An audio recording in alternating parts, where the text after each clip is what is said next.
தமிழடியான் சொந்தங்கள் அனைவருக்கும் வணக்கம். 2025 ஆண்டு மார்ச் மாதம் 10ஆம் தேதி திங்கட்கிழமை இன்றைய நாளுக்கான முக்கிய செய்திகளுடன் உங்களை சந்திக்கின்றேன். இன்றைய நாளுக்கான முக்கிய செய்திகளாக அண்மையில் பளைப்பகுதியில் உயிரிழந்த ஆசிரியனுடைய சாவு தொடர்பாக முக்கியமான தகவல் ஒன்று வெளிவந்திருக்கிறது. அதனை பார்க்க இருக்கின்றோம்.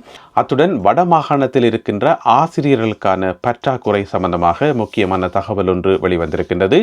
நடைபெற இருக்கின்ற உள்ளூராட்சி சபை தேர்தல்கள் சம்பந்தமாக தேர்தல்கள் ஆணையாளர் சில தகவல்களை வெளியிட்டிருக்கின்றார். அவற்றையும் பார்க்க இருக்கின்றோம். இந்த செய்திகள் உட்பட மேலும் பல செய்திகளும் தகவல்களும் இன்றைய வீடியோவில் காத்திருக்கின்றன. அத்துடன் ஒரு முக்கியமான கேலி சித்திரம் முன்னாள் ஜனாதிபதி ரணில் விக்ரமசிங்க தொடர்பாக ஒரு கேலி சித்திரம் ஒன்றும் வெளியாகி இருக்கின்றது. அதனையும் பார்க்க இருக்கின்றோம். வாருங்கள் காணொளிக்குள் போவோம். நடைபெற இருக்கின்ற உள்ளூராட்சி சபை தேர்தலில் இலங்கை தமிழரசு கட்சி கொழும்பு மாவட்டத்தில் போட்டியிடும் என முன்னர் தகவல்கள் வெளியாகியிருந்தன. ஆனால் இப்பொழுது கட்சியினுடைய மத்திய குழு நேற்று வவுனியாவில் கூடி ஒரு முடிவொன்று எடுத்திருக்கிறோம் என்று சொன்னால் கொழும்பில் இம்முறை போட்டியிடப் போவதில்லை என்று சொல்லி, எனவே இம்முறை இலங்கை தமிழரசு கட்சி கொழும்பில் போட்டியிட மாட்டாது. அதே போல நேற்று வவுனியாவில் அவர்களுடைய கட்சி அலுவலகம் ஒன்று திறந்து வைக்கப்பட்டது. நேற்று பிற்பகல் வேளையில் அந்த கட்சி திறப்பு விழாவில் முக்கிய பாராளுமன்ற உறுப்பினர் சிவஞானம் ஸ்ரீதரன் அவர்கள் கலந்து கொள்ளவில்லை என கட்சி வட்டாரங்களில் இருந்து தகவல்கள் வெளியாகியுள்ளன. முன்னதாக காலையில் இடம்பெற்ற கட்சியினுடைய மத்திய குழு கூட்டத்தில் அவர் கலந்து கொண்டாராம். ஆனால் மாலையில் இடம்பெற்ற கட்சியினுடைய அலுவலக திறப்பு விழாவில் அவர் கலந்து கொள்ளவில்லை. எதற்காக அவர் கலந்து கொள்ளவில்லை என்பது சம்பந்தமாக அரசியல் வட்டாரங்களில் பரபரப்பாக பேசப்படுகின்றது. இது உள்வீட்டு பிரச்சனையினுடைய ஒரு வெளிப்பாடா என்பது சம்பந்தமாகவும் பரவலாக பேசப்படுகிறது. நடைபெற இருக்கின்ற உள்ளூராட்சி சபை தேர்தல்கள் சம்பந்தமாக தேர்தல்கள் ஆணையாளர் சமன் ஸ்ரீ ரத்நாயக்கா சில முக்கியமான தகவல்களை வெளியிட்டுள்ளார். அதில் 2 முக்கியமான தகவல்கள் இருக்கு. ஒன்று என்னென்று சொன்னால், போட்டியிடுகின்ற அனைத்து வேட்பாளர்களும் தங்களுடைய சொத்து மதிப்பை வெளிப்படுத்த வேண்டும். தேர்தல்கள் திணைக்களத்துக்கு சகல சொத்து விவரங்களையும் வெளிப்படுத்த வேண்டும் என்றது முதலாவது நிபந்தனை. இரண்டாவது, கட்சிகளுக்கும் சுயேட்சை குழுக்களுக்கும் அவர் ஒரு வேண்டுகோள் வைத்திருக்கிறார் என்று சொன்னால், இந்த முறை நீங்கள் வேட்பாளர்களை தெரிவு செய்கின்ற போது இளைஞர்களுக்கும் பெண்களுக்கும் அதிகளவு முக்கியத்துவம் கொடுக்கணும் என்று சொல்லி தேர்தல்கள் ஆணையாளர் வேண்டுகோளோடு வைத்திருக்கிறார். அது கட்சிகளுக்கும் பொருந்தும், சுயேட்சை குழுக்களுக்கும் பொருந்தும். எனவே இளைஞர்களுக்கும் பெண்களுக்கும் அதிக வாய்ப்புகளை கொடுக்கணும் என்று சொல்லி, ஆனால் எங்களுடைய தமிழ் கட்சிகள் ஒரு சில கட்சிகளுக்கு இது ஓப்பான செய்தி இல்லை, அது அவர்களுக்கு பிடித்தமான செய்தி இல்லை என்று சொன்னால், இளைஞர்களை உள்வாங்கிறது அல்லது இளைஞர்களுக்கு பொறுப்பு கொடுக்கிறது, பெண்களை உள்வாங்கி பெண்களுக்கு பொறுப்பு கொடுக்கிறது, குறிப்பாக தேசிய பட்டியலூடாக பெண்களுக்கு வாய்ப்பு கொடுக்கிறது, இந்த மாதிரியான பிரச்சனைகள் வரும்போது அவர்கள் அந்த வாய்ப்புகளை மறுத்திருக்கிறார்கள். எனவே தேர்தல்கள் ஆணையாளருடைய அந்த செய்தி அவர்களுடைய காதில் இனிப்பான செய்தியாக இருப்பதற்கான வாய்ப்புகள் இல்லை. எனவே பொறுத்திருந்து பார்ப்போம். இந்த முறை வேட்பாளர்கள் அறிவிக்கக்குள்ள இளைஞர்களுக்கும் பெண்களுக்கும் எப்படி வாய்ப்புகள் கொடுக்க போயிடும் என்று சொல்லி, அதே நேரம் இன்னும் ஒரு தகவல் என்னன்னு சொன்னால், இந்த முறை உள்ளூராட்சி சபை தேர்தலில் போட்டி போடுறதுக்கு ஆக்கள் சரியான தட்டுப்பாடாம். ஒவ்வொரு கட்சிகளும் வலை வீசி தேடிக்கொண்டிருக்கிறோம் ஆக்கள் என்று சொல்லி. ஏனென்று சொன்னால், முந்தி மாதிரி ஆக்கள் தேர்தலில் போட்டி போடுறதுக்கான அந்த விருப்பம் இல்லாமல் இருக்கிறோம். ஏன்னு சொன்னால், இப்போ தேர்தலில் போட்டி போட்டு வெற்றி பெற்று ஒரு பிரயோஜனமும் இல்லையேன்னு. இப்போ உள்ளூராட்சி சபை தேர்தலில் வெற்றி பெற்று ஒரு பிரதேச சபை தலைவராக வந்தாலோ அல்லது உறுப்பினராக வந்தாலும் ஒரு பிரயோஜனமும் இல்லை.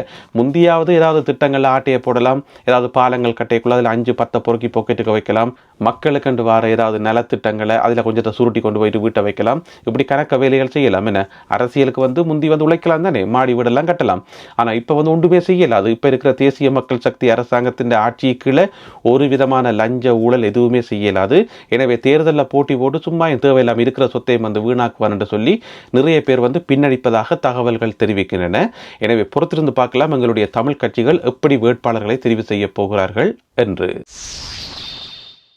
வடமாகாணத்தில் நிலவுகின்ற ஆசிரியர் பற்றாக்குறை சம்பந்தமாக வடமாகாண கல்வி திணைக்களம் சில முக்கியமான தரவுகளை வெளியிட்டிருக்கிறார்கள். அந்த அடிப்படையில் வடமாகாணம் முழுவதும், அதாவது வடமாகாணத்தில் மொத்தமாக 13 கல்வி வலயங்கள் இருக்காம். இந்த 13 கல்வி வலயங்களையும் மொத்தமாக 3557 ஆசிரியர்களுக்கான பற்றாக்குறைகள் இருக்காம். அதை கொஞ்சம் விரிவாக பார்ப்போம். அதாவது மொத்தமாக தேவையான ஆசிரியர்களுடைய எண்ணிக்கை 18,983. 15,983. ஆனால் இப்போ இருக்கிற ஆசிரியர்களுடைய எண்ணிக்கை வந்து 15,426. ஆகவே 3,557 ஆசிரியர்களுக்கான பற்றாக்குறை இருக்குது.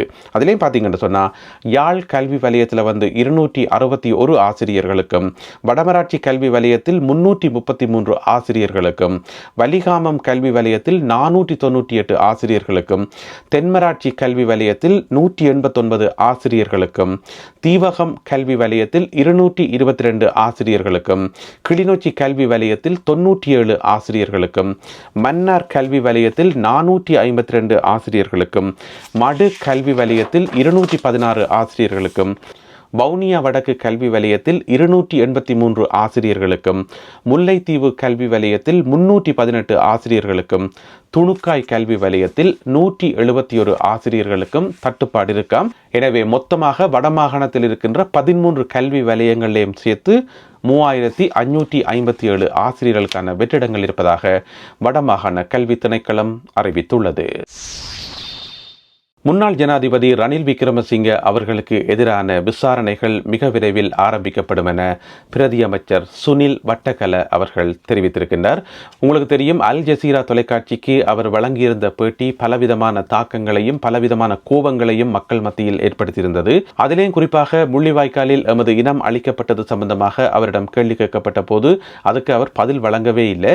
ஏனோ தானோன்று சொல்லி அந்த தனக்கும் அதுக்கும் எந்த சம்பந்தமும் இல்லாத மாதிரி பதில் வழங்கியிருந்தவர்.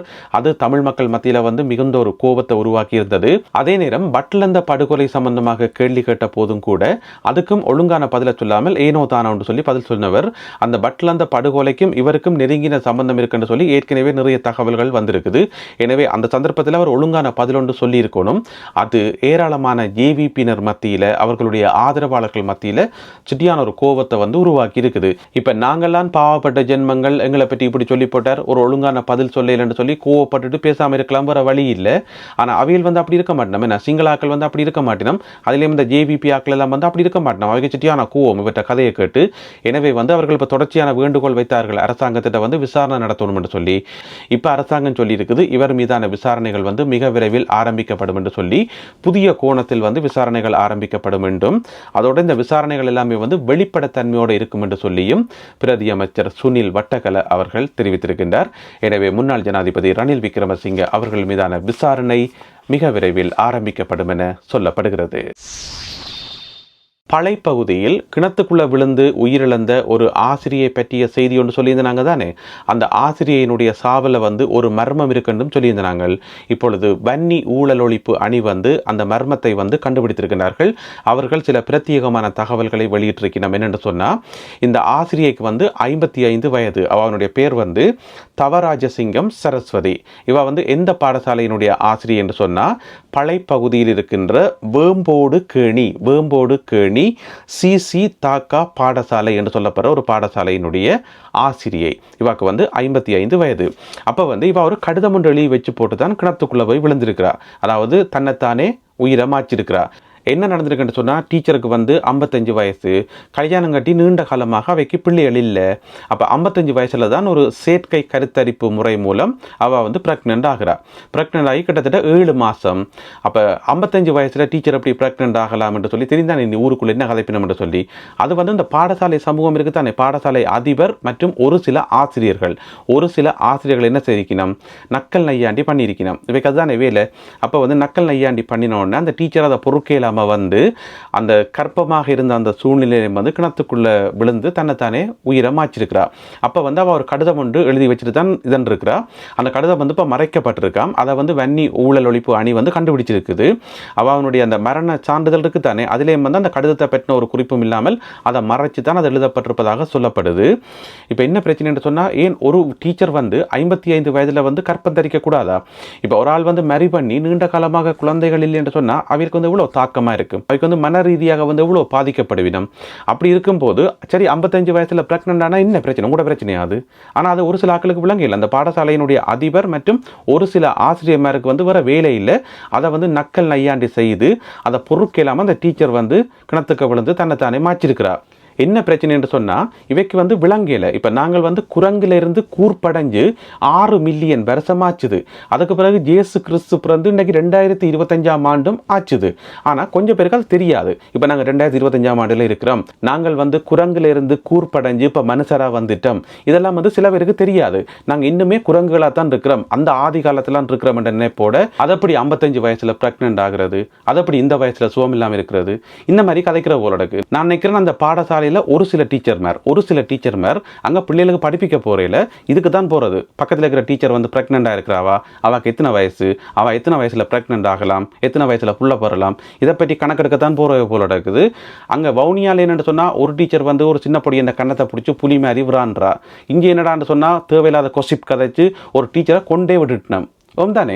எனவே இந்த 55 வயது ஆசிரியனுடைய அந்த சாவுக்கு வந்து இவையெல்லாம் காரணம், இந்த மாதிரி கொசிப் கதைச்சாகலாம் காரணம். எனவே அந்த ஒரு தகவலை வந்து இப்போ வன்னி ஊழல் ஒழிப்பு அணி வந்து வெளிக்கொண்டு இருக்குது. இது சம்பந்தமாக போலீசார் விசாரணைகள் நடத்தணும். விசாரணைகள் நடத்தி இது வந்து ஒரு ஹராஸ்மெண்ட், ஒரு புல்லிங் என்று சொல்றது. எனவே இது சம்பந்தமாக அந்த சம்பந்தப்பட்ட ஆட்களுக்கு வந்து தண்டனை கொடுக்கணும், இதுதான் உண்மை. அதே நேரம் ஒரு சில ஆசிரியமாருக்கான வேண்டுகோள், தயவு செய்து போய் படிப்பிச்சு போட்டு மட்டும் வாங்கோ, பிள்ளைகளுக்கு படிப்பிச்சு போட்டு மட்டும் வாங்கோ. நீங்க வாங்க சம்பளத்துக்கு மேலதிகமான வேலைகள் பார்க்காதீங்க. இந்த மாதிரி கொசிப் கதைச்சு ஆக்களை கொண்டு போய் கணத்துக்கு தள்ளி விழுத்தாங்க. அடுத்ததாக இன்றைய கேலி சித்திரம் கார்ட்டூன்.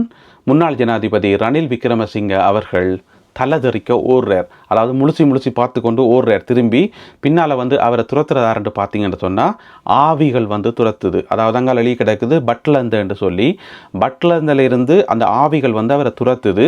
அவர் கனவுலும் நினைச்சிருக்க மாட்டார் இந்த பட்லந்த பிரச்சனை வந்து இப்போ ஒரு பெரிய பிரச்சனையாக வெடிக்கும் என்று சொல்லி தேவையில்லாமல் ஒரு பேட்டி ஒன்று கொடுக்க போய் இப்போ வந்து அது பெரிய பிரச்சனையாக போயிட்டுது. எனவே அந்த ஆவிகள் வந்து அவரை வந்து துரத்துது. எனவே எங்களுக்கு என்ன விளங்குதுன்னு சொன்னால் ஒருத்தர் குற்றம் செய்தால் அது எத்தனை வருஷம் போனாலும் குற்றம் தானே தானே. சில பேர் சொல்லி நம்ம 5 மாதத்துக்கு முதல் நடந்த சம்பவங்களையும் கிண்டுறீங்கன்னு சொல்லி 5 மாதமோ 50 வருஷமோ குற்றம்ன்றது குற்றம் தானே. அதுக்கு வந்து நல்ல எடுத்துக்காட்டு ரணில் விக்ரமசிங்க அவர்களுக்கு எதிராக இந்த பட்லந்த படுகொலை வந்து திரும்பி இருக்கிறது. எனவே இன்றைய கேலி சித்திரம் வந்து இதை மிக அழகாக எடுத்துக்காட்டுது. இதை பார்க்கக்குள்ள நீங்க நினைக்கிறீங்க என்பதை மறக்காமல் கீழே எழுதுங்கள். மீண்டும் மற்றும் ஒரு காணொளியில் உங்களை சந்திக்கின்றேன். அதுவரை நன்றி, வணக்கம்.